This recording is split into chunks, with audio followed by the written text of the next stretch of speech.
සුවපත් වේවා. අද අපි පළවෙනි වැඩසටහනෙන් කතා කරන්නේ අපි නැවත නැවත ඉපදෙමින් මේ ගත කරන ජීවිතය කුමක් සඳහාද මේ දේ සිද්ධ වෙන්නේ? ඇයි අපි නැවත නැවත ඉපදෙමින් මැරෙමින් නැවත නැවත ඉපදෙමින් මේ සංසාර චක්‍රයේ ගමන් කරන්නේ? ඒ සඳහා අපි කුමක් කරන්න අවශ්‍යද කියන කාරණා පිළිබඳව තමයි අපි අද කතා කරන්නේ. අපි හැමදාම නිවන ගැන කතා කරනවානේ. උදේ ඉඳලා රෑ වෙනකන් විශේෂයෙන්ම මේ ශ්‍රී ලංකාව තුළ නිතරම කතා කරන දෙයක් තමයි නිවන් සුවය, නිවන් දැකීම, ගිහිගේ අත්හැරීම, ජීවිතය කලකිරීම. නමුත් ඇත්තටම අපිට නිවන පිළිබඳ අවබෝධයක් තියනවද? ඇයි අපි නිවන් දකින්න අවශ්‍ය? ඇයි අපිට නිවන් දකින්න බැරි? ඇයි මේ තරම් කාලයක් අපි සසරේ ගමන් කරමින් නැවත නැවත ඉපදෙමින් මේ දක්වා පැමිණීමට හේතුව මොකක්ද? මෙන්න මේ පිළිබඳව තමයි අද මම සරල විග්‍රහයක් කරන්නේ. ඇයි අපි නිවන් දකින්න නැතුව නැවත නැවත ඉපදෙමින් මේ ජීවන චක්‍රේ ගමන් කරන්නේ? ඒකට මූලිකම හේතුව අපි තුල තියෙන තණ්හාව. අපි විසින් මේ භෞතික ලෝකයේ උපාදානය කර ගැනීම. අපි පරම සත්‍ය, විශ්වයේ සත්‍ය නොදකීම. ඒ වගේම අනෙක් කාරණාව තමයි විවිධ කාලවල වල උපත ලැබමින් අපි විසින් සාදාගත් පුද්ගල අන්තර් සම්බන්ධතා, සංසාර ණය ගනුදෙනු, විවිධ පුද්ගලයන්ට අපි ණය වෙලා තියෙනවා. විශ්වයට ණය වෙනවා. අපේ යුතුයකම් වගකීම් ඉටු කිරීම. මෙන්න මේ කාරණා නිසාත් නැවත නැවත ඒ අදාළ පුද්ගලයන් සමග විවිධ සම්බන්ධතා ගොඩනගා ගනිමින් අපි නැවත නැවත ඒ පුද්ගලයන් ළඟම ඉපදෙනවා. සමහර වෙලාවට විවිධ සම්බන්ධතා ගොඩනගා ගන්නවා. ඒ සම්බන්ධතා ඒ පුද්ගලයන් සමග නැති වෙද්දී තවත් පුද්ගලයන් සමග අපි සම්බන්ධතා ගොඩනගා ගන්නවා.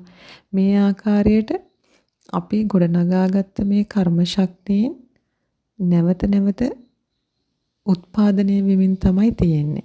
ජනනය වෙමින් තියෙන්නේ මේ ශක්තිය. ඒ වගේම අපි ඒ ශක්තිය නිරන්තරයෙන්ම පෝෂණය කරමින් ඉන්නේ.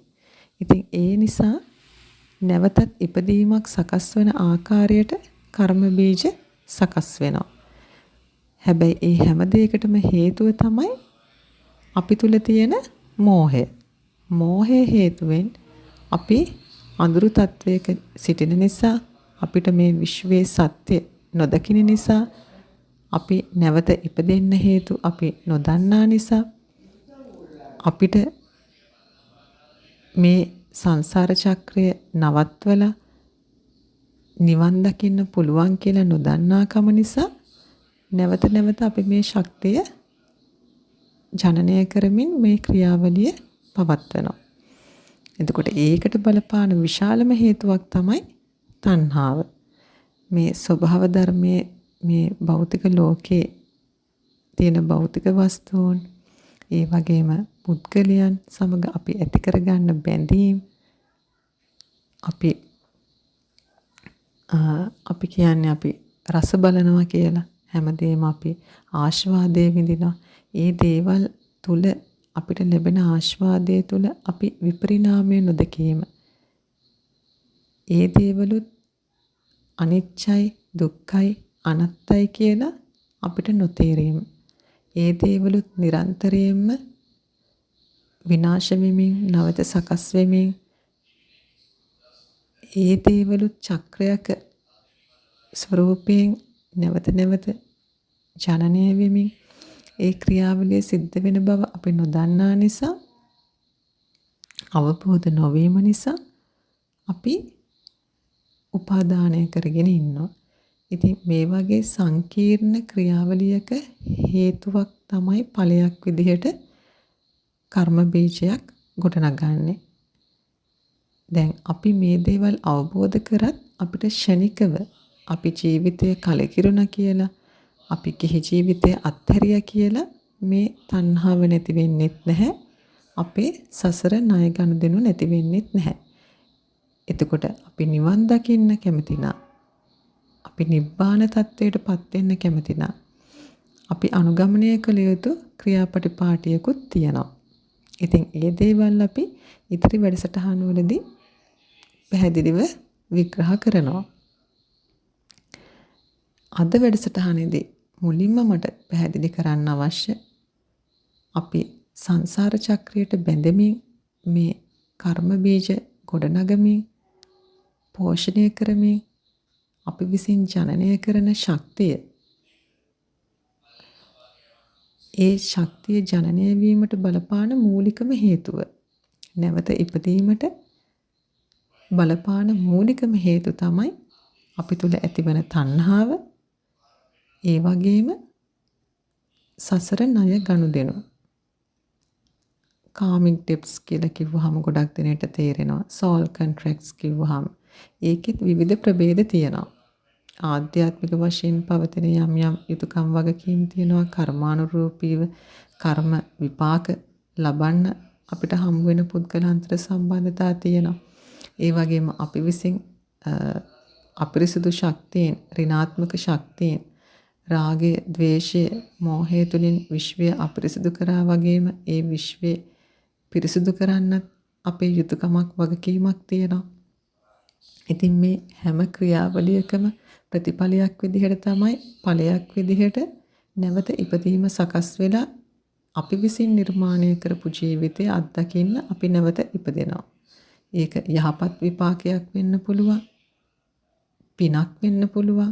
කොහොම වුණත් කුසලයේ වැඩි දියුණු වෙනකම් පුද්ගලයා භෞතික ලෝකයේ අතරමං වෙලා නැවත නැවතත් කර්ම බීජ සකස් කරමින් සංසාර චක්‍රය පෝෂණය කිරීමට අවශ්‍ය වෙන ආකාරයෙන් ජීවත් වෙනවා. ඉතින් මෙතනදී ඇත්තටම තවත් වැදගත් කාරණාවක් තමයි ද්වේෂයට අදාළ ශක්තිය නිරන්තරයෙන්ම පෝෂණය කරමින් ඊටමත් පහත තල 31 තුල පහත් තලවලට අදාළව තමන්ගේ ජීවිතය ගමන් කිරීම. ඒ නිසා තමන්ම දුක් විඳීම සහ පීඩාවටපත් වීම. ඉතින් එතනදිත් මේ සංක්‍රාන්ති සමය තුල විශ්වයේ සිද්ධ වෙන ශක්ති පරිවර්තනය තුලදී වැඩිපුරම පීඩාවටපත් වෙන්නේ මේ විදිහට ද්වේෂ ශක්තියෙන් නිකුත් කරමින් තම තමන් සංසාරේ පෝෂණය කරමින් ආපු ගමනේ තවදුරටත් මේ ශක්තියින් පෝෂණය කරමින් කරුණාව මෛත්‍රිය නොදැක්වීමේ නොහැකියාව නිසා කායිකව සහ මානසික රෝගාවලට ලක්වෙන පිරිස ඊටමත් අධික ලෙස පීඩාවටපත් වෙමින් ඉන්නවා.